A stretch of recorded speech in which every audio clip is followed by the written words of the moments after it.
in his first chapter, or like the first part that we read today, the collapse of bourgeois democracy, it talks a lot about the necessity of a revolutionary party and how important it is for bourgeois democracy to be combated as true democracy, and how um, a workers' democracy in which workers create workers' councils and sort of kind of form their own democracies and fight for revolution in which the workers take over the state and create a worker state, how that's true democracy, and how bourgeois democracy itself is not actually something that is equal and just, and something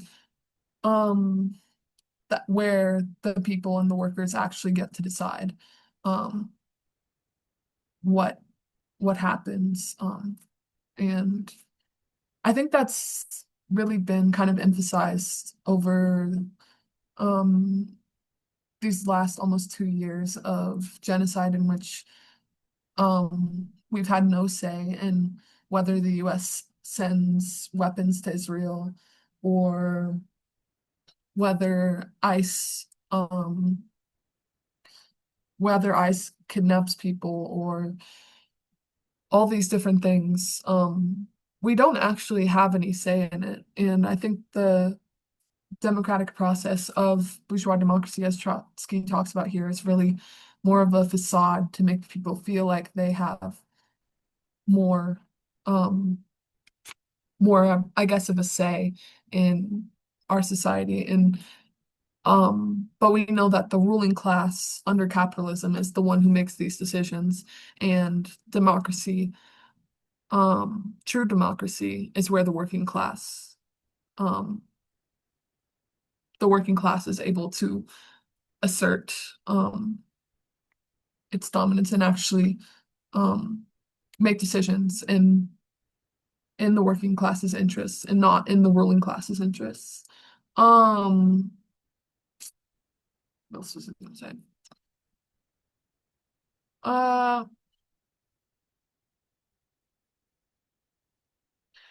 and then for the next part, does the petty bourgeois fight fear revolution?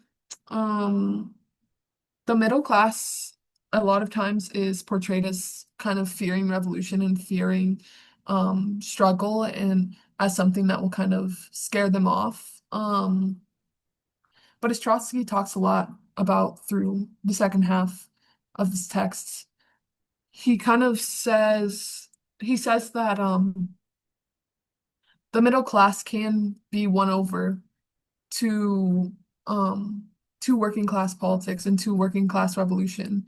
It's just a matter of the leadership of the revolution and the makeup of the working class party, and whether that party is advocating for things like reformism, where they'll put down strikes and struggle during revolutionary situations, in which, if the working class had taken control in situations and actually formed militias and kind of fought back against counter-revolutionary um, counter-revolutions and things like that, then fascism would not be able to rise to power, and as well. And um, even just the middle classes being attracted to kind of this idea of radical change, whether that's reactionary far right change, or whether that's revolutionary working class communist politics. Um, what people are looking for in moments where there is a radicalization of the masses is an alternative. And um, in order to combat fascism, as Trotsky talks about, we need to um, kind of advocate for we need to advocate for a revolutionary alternative. um, and building that uh, all across the world. So yeah. Um, because even in the Russian Revolution, they they brought peasants kind of to its side, but obviously, like even as Trotsky is talking about, like the middle class is something that can be won to like working class revolutionary politics. They're not the main base for these politics, and ultimately, it's the working class who can kind of truly overthrow capitalism. Although um, the support of the middle class can help to combat fascism. Um, yes, yes. And then talking about more about workers' militias, I felt like when he was talking about this sort of like flabby pacifism, he was talking a lot about like the ideas of nonviolence that we see that are still pervasive. But especially during the civil rights movement, which were while they were used to make a lot of gains and brought a lot of people to the civil rights movement, it also kind of dimmed its revolutionary character and kind of um especially today, like it's used a lot to be like to differentiate between nonviolent and or like between like peaceful and not peaceful protests and things like this. And it's a distinction that's not really helpful because it ends up alienating a lot of tactics which could be used to make more gains within protests and within movements and things. And I think he really gets into how when you condemn armed struggle in times where armed struggle can make gains, for movements, then you're condemning the struggle itself and you're condemning it to failure and um, you're allowing people partaking in those struggles to be slaughtered, basically. So we need to understand that armed struggle is a necessity in revolutionary situations to truly make the gains that we are looking for as a revolutionary group. And we shouldn't be condemning these things. And it's it seems like the Socialist Party in France really tried to kind of differentiate between like self-defense and like these workers' militias, even though these workers' militias were the people doing the defense. Um, and obviously it's like drastically different situation than what we have in the United States today. But I think something that's important to know is that we shouldn't I shy away from protests or things that use tactics that would be considered not peaceful because um really we're just condemning the struggle itself to always kind of give in to the demands of capitalism. Um,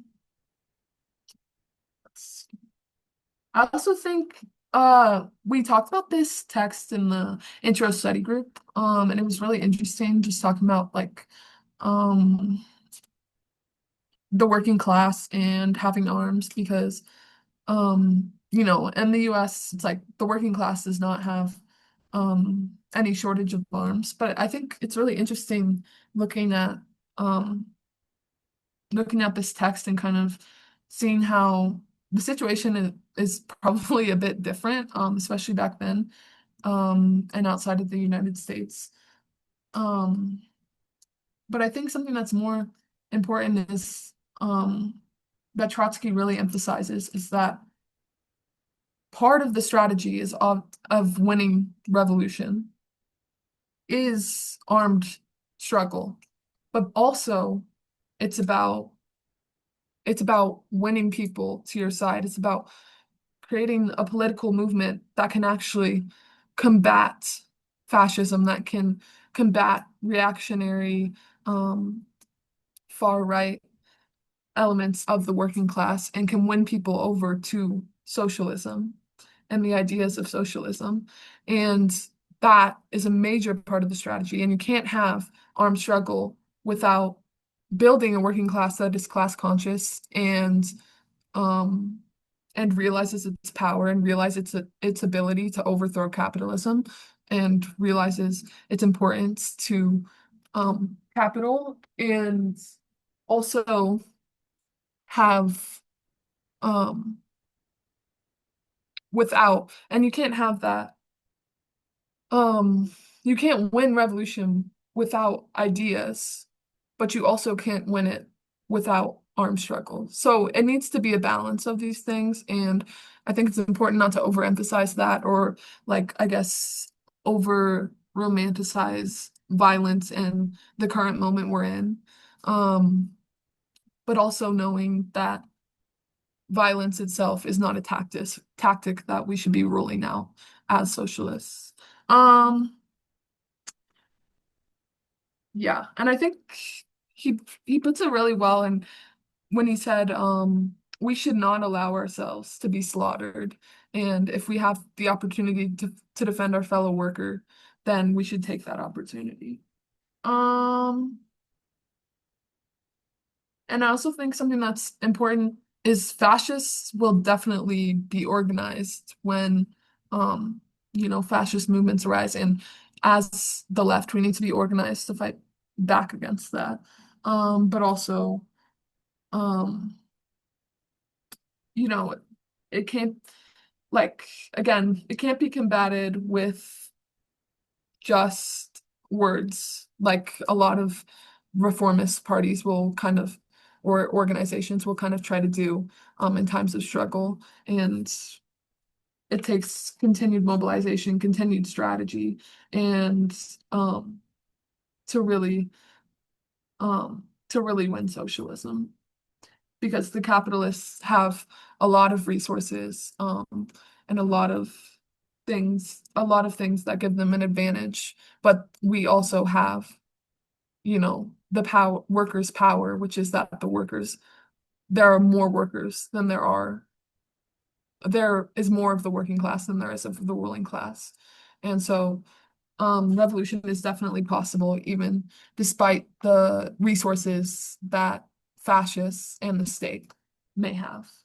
Um, yes. And um, yes. And let's see.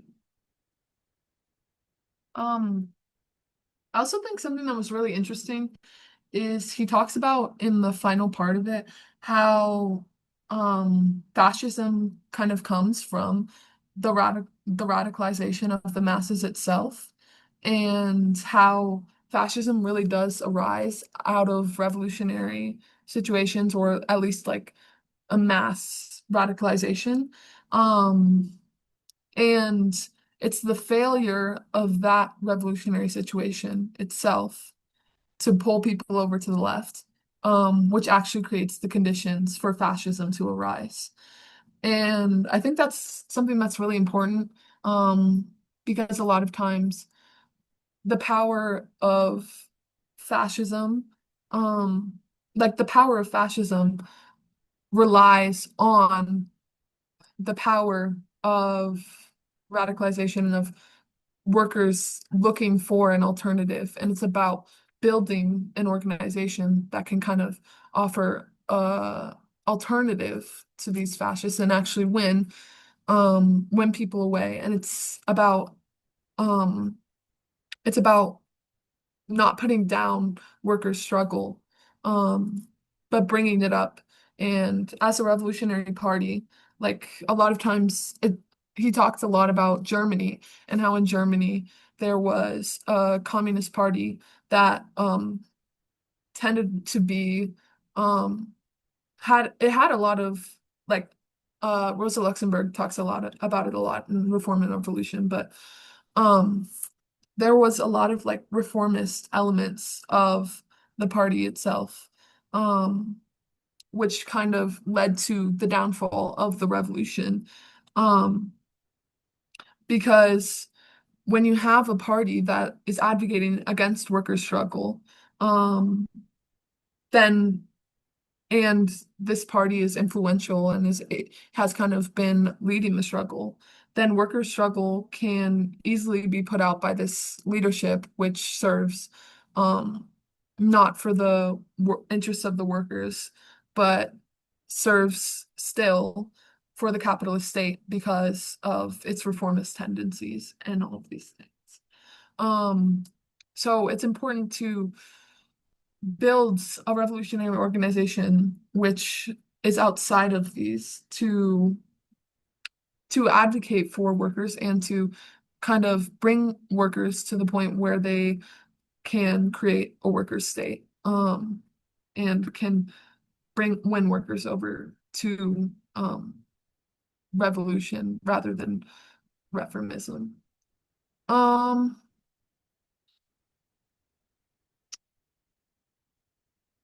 and I think another really good example that we talked about in the intro study group as well was Chile in 1973, or I guess the moment before that, where there was a revolutionary situation there, and workers' councils were formed all over, and the Socialist Party had actually just won an election in Chile, but the Socialist Party had kind of allied itself with a capitalist party, which which well, the Socialist Party itself was already reformist, but um they they were really committed to reformist ideas. So when a revolutionary situation came along and workers were striking in mass and created all these councils and things, the Socialist Party was like, stop, go back to work. Um, we need to take charge again, and you guys need to go back to work because we need things to get back to normal, and we need to be able um, to, um, I guess fight. I don't need, like fight the far right from this angle, and they put down workers' struggle. And eventually that led to the rise of fascism because the only group with the capacity to actually prevent the rise of fascism in Chile and around the world is the workers themselves and is proletarian revolution. And if you have a party that is advocating for the putting down of this struggle, then you won't be able to actually have a successful struggle. You won't be able to have a party that can guide workers towards towards the creation of a workers' state, where workers can control and create these militias that can combat fascism. So yeah, I think that's something that's really important. And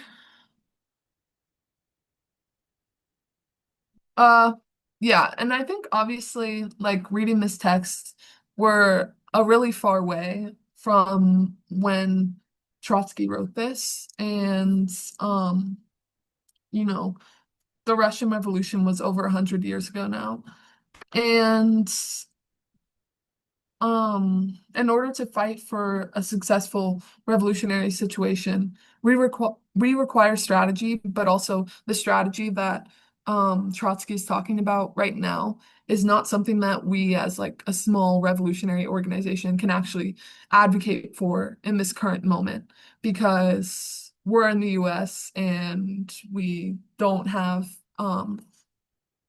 as many members as the Bolsheviks did in and we don't have the majority in cities or anything like that. But also it's important right now, as Trotsky talks about, to be prepared for a revolutionary moment because even if that revolution may not be successful, I think it was a quote from Rosa Luxemburg, but something like no revolution but the end revolution. But we have to be committed to revolution and in the US and try to build an organization that can one day meaningfully intervene in struggles and meaningfully advocate for revolution and um, all of these things. And um, when he's talking about violence and the creation of workers' militias, like if we were to create a workers' militia right now, I mean, that would probably just fail miserably because we just don't have we don't have a working class that's prepared for that and willing to take up the cause of socialist revolution. Um, and also like with recent with the killing of United Healthcare CEO by Luigi, like um we're not like advocating for violence in that kind of vein because not because it's like morally wrong, but because strategically it just doesn't make sense for us in this current moment. And strategically, what will win us free healthcare isn't killing a healthcare CEO. It's building up a revolutionary socialist party that can um that can bring workers to struggle for socialism, but also to struggle for, I guess, universal healthcare, which won't actually be free, but whatever. I can go into that more. But um, so yeah, I think this text is really important for understanding fascism and also understanding how the need for revolution and the need for socialism to and workers to combat it. And I think it also has a lot of important lessons for current moment in relation to social movements and strategy um and what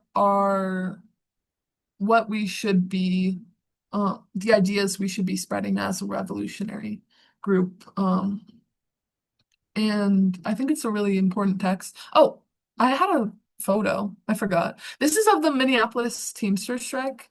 Because I thought it was it's he talks a little bit about the successful strike wave. The a lot of successful strike waves that were happened like throughout the US at this time. And it's really interesting to hear how much he talks about how these strikes were so militant and it can feel so far from us now. But the United States like working class had a lot of really cool um strikes and things in the earlier US and the Teamsters strike in Minneapolis was like a huge strike that what rank and file workers basically like rose up and strike and kind of fought for their demands and basically shut down a lot of kind of transportation and like were able to really make a difference in these things and they did it by through organized defense of the strike.